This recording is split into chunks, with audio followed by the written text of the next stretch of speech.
Isang magandang umaga sa inyo lahat mga kapatid. Ako po ay naniniwala na sa pagkakataong ito, kayong lahat ay nakalampas na sa krisis na nagdaang bagyo. At naniniwala din ako na sa biyaya ng ating Panginoong Hesukristo ay tila baga parang wala na nagdaang kahirapan na idinulot ng bagyo sa inyo lahat dyan. Sapagkat lubos po ang ating paniniwala na kapag ang Panginoon ang siyang kumikilos at sumagana ang kanyang biyaya sa atin, ano ang bagay na maaaring kunin ng kaaway sa atin ay kayang ibalik ng Panginoon higit pa sa ating inaasahan. Nais ko po ibahagi sa inyo ang ilang mga katuruan sa Biblia patungkol doon sa paglago sa biyaya ng ating Panginoon.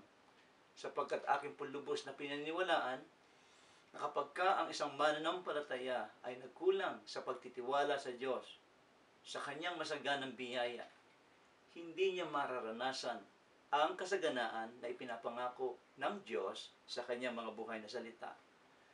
Narito po isang talata na yung ating bigyan ng pagbubulay-bulay ngayong umaga. Aklat na 2 Pedro, Kapitulo 3, talata 8. Datapwat magsilago kayo sa biyaya at sa pagkakilala sa ating Panginoon at tagapagligtas na si Hesukristo. Sumakanya nawa ang kaluwalhatian ngayon at magpakailanman.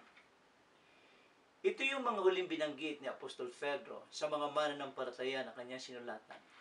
Ang kanyang habilin ay, magsilago nga kayo sa biyaya ng ating Panginoong Hesukristo.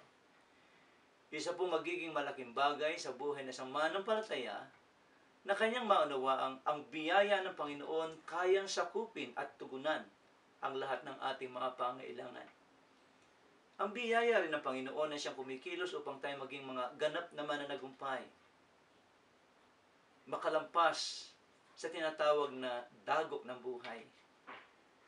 Nung ilang mga panahon, dinatan tayo ng bagyo sa Tarlac, subalit naniniwala ako na dahil sa biyaya ng Panginoon, nakalampas na kayo lahat sa krisis na ito. Sa pagkakaroon ng pagkaunawa sa biyaya ng Panginoon, mga kapatid, napakahalaga po na ating laging bibigyang pagpapahalaga ang pagbubulay sa salita ng Diyos. Di man kaila sa inyo na ito yung lagi nating binibigyan ng kaisipan, binibigyan ng pagbubulay sa ating mga puso. Na araw at gabi, ang salita ng Diyos ang siyang ating pinagbubulay-bulayan. Sapagkat naniniwala tayo na kapag ang salita ng Diyos ang siyang laging laman ng ating isipan, ito yung nagbibigay sa atin ng lakas at katatagan ng loob. Halimbawa po sa aklat ng mga awit, Kapitulo 1, isa ito sa mga binigyang halaga na sumulat ng Kapitulo 1 ng awit. Ang sabi po niya ay ganito,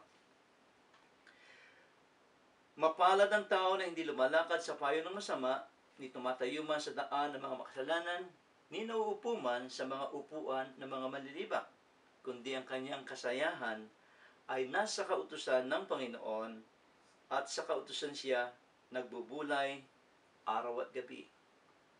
Araw at gabi na pagbubulay at narito ang ilang mga bagay na dapat natin matutunan. Upang ang biyaya ng Panginoon ay sumagana sa atin. Una, ayon sa talatan 3, ang para tayong punong kahoy na itinanim sa siping ng mga agos ng tubig. Nangangahulog yan mga kapatid, bilang tao ng Diyos. Sikapin nating lumagi tayong malapit sa Diyos. Parang punong kahoy nga, nakatanim sa siping ng agos ng tubig. Ang agos ng tubig ay sinisimbolo ang gawa ng banal na espiritu sa ating buhay. Kapag ikaw at ako, sa ating pamumuhay sa daigdig nito, lumalaging puspos ng banal na espiritu, mga kapatid, tandaan natin ito, mamumunga tayo ng marami. Mananatiling may buhay ang ating buhay na ito.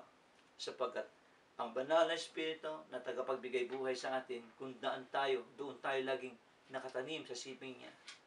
Siya yung nagbibigay sa atin ng lakas. Siya yung nagbibigay daan upang pahalagahan natin ang buhay pananampalataya. Ikalawang dapat natin gawin na ito, di lamang yung dalhin natin ang ating sarili, malapit sa Diyos, sa tulong ng banal na espiritu, kundi sabi pa ron, ang isa sa mga bagay na dapat nating maunawan ito, tayo magbunga sa kabila ng nangyayari. Bring fruits in spite of the things happening in our midst, sa kabila ng mga nangyayari sa ating kapaligiran. Totoo po naman na hindi madali ang daanan ng bagyo. Subalit maging sa gitna ng bagyo, ang taong namumuhay sa pananampalataya, ang taong ang salita ng Diyos ay ginagawa niyang kanyang kalakasan, makapamumunga pa rin tayo maging sa gitna ng tinatawag nating kapagsubukan. At mga kapatid, kapag gayon na naging takbo ng ating kaisipan, alam po ba niyo kung ano magiging katayo natin sa paningin ng mga nasa kapaligiran natin? Simple po lamang. Patuloy tayong hahangaan, sa madaling salita, kaiingitan ng mga hindi mananampalataya.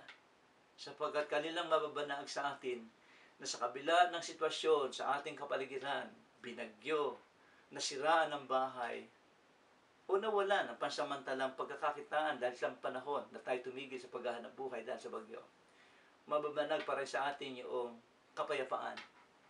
May dala pa rin sa ating mga puso. At yun ang wala sa mga hindi nagtitiwala sa Diyos. Kaya mapalad pa rin tayo na sa kabila ng mga krisis, dahil sa salita ng Diyos at sa kanyang biyaya, meron pang mga taong kiniingitan yung ating nagiging katayuan sa ating Panginoon. At ang ikalawang resulta ng pagbubulay natin sa salita ng Diyos ay ito. Hindi tayo nalalayo sa anumang tagumpay na ating ginagawa. Sapagkat ang sabi ng Biblia ay ganito, at anumang kanyang gawin ay giginhawa. Mga kapatid, kapag ang ating isipan ay puno ng salita ng Diyos, tandaan mo ito, ang karunungan ay nanggagaling sa Diyos. Ang karunungan ay bigay sa atin ng mga salita ng Panginoon. Kaya nga, sa gitna ng mga trials or pagsubok o kahirapan, ang kaisipan ng isang mananampalataya ay laging nag-aakay sa Kanya sa isang tamang pagkupasya sa kanilang buhay, na laging nag-aakay ito sa atin tungo sa tinatawag nating pananagumpay. Tandaan mo ito kapatid, ang pangako sa atin ng Diyos, anumang hipuin ng ating mga kamay, ay kanyang pagpapalain. Hanggang dito na lamang mga kapatid, at nais ko pong muli magpasalamat sa inyong pagsuporta sa inyong kasalukuyang nangangasiwa kay Pastora Grace Aquino. At gayon din, salamat po sa inyong pagsuporta kay Pastor Arnel Aquino. At gayon din sa aking pansamantalang naiwan dyan na magandang may bahay. Salamat po na ang inyong pagmamahal ay hindi niyo binawasan, kundi bagkus ay inyo pang dinaragdagan ang pagmamahal niya sa mga naiwan pong mga mahal sa buhay dyan. Dito naman po sa Calgary, mga kapatid, sa magandang balita, nakapagpapaumpisa na po tayo ng isang gawain dito. At patuloy niyo kami panalangin, sapagkat naniniwala ko kung paano kayo pinagtatagumpay dyan ng Panginoon sa Tarlac, gayon din naman ang gagawin niya sa amin dito sa Calgary. Maraming salamat sa inyo lahat. At muli inuulit ko, mabuti ang Diyos.